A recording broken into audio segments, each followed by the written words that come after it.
एक फल खाती है, लेकिन घर वाले बहू को बार बार परेशान करके खाना खाते हैं।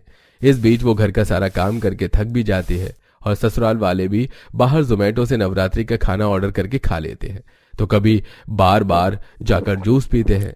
ये देख पड़ोसी भी बहू को उनके घर में आए शाम को पूजा में टोकती हैं। अरे बहू, देख रही है 6 दिन से तेरे घर वालों ने नवरात्रि का व्रत रखा है। अब वो बाहर जाकर बस जूस पीते हैं और तू भी व्रत का सामान ले जाती है। 24 घंटे खाने को व्रत नहीं कहते। आंटी, मैं सबको समझा समझा कर थक चुकी हूँ, लेकिन वो है कि व्रत के नाम पर बिना मसाले का खाना पेट भर के खाते हैं।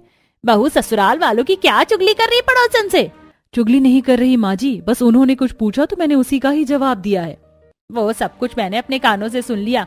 कुंती, तुम्हें हमारे घर के मामलों में दखलंदाजी नहीं देनी चाहिए। हम कैसे भी व्रत रखें तुम्हें क्या?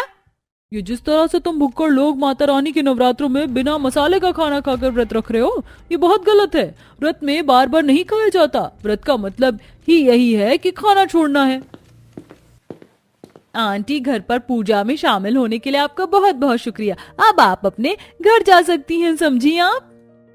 ससुराल वाले पड़ोसी को बेइज्जत करके बाहर भेज देते हैं। कुंती के जाने के बाद ससुराल वाले फिर प्रिया से बिना मसाले का नवरात्रि का खाना बनाने को कहते हैं और पेट भरकर मूंगफली, चाय, पापड़ का सेवन करते हैं। ज्यादा खाना बनाकर बहू की दशा खराब हो जाती है और वो खुद खाना कम खाती थी तो और भी कमजोर हो जाती है। अगले दिन मेहमान घर में आते हैं।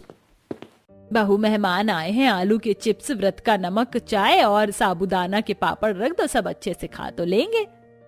अरे बहन जी, आप क्या कर रही हैं? हमने व्रत रखा है, लेकिन हम व्रत में इतना सारा खाना नहीं खाते। बस चाय या फिर पूरे दिन में एक बार एक ही फल खाते हैं।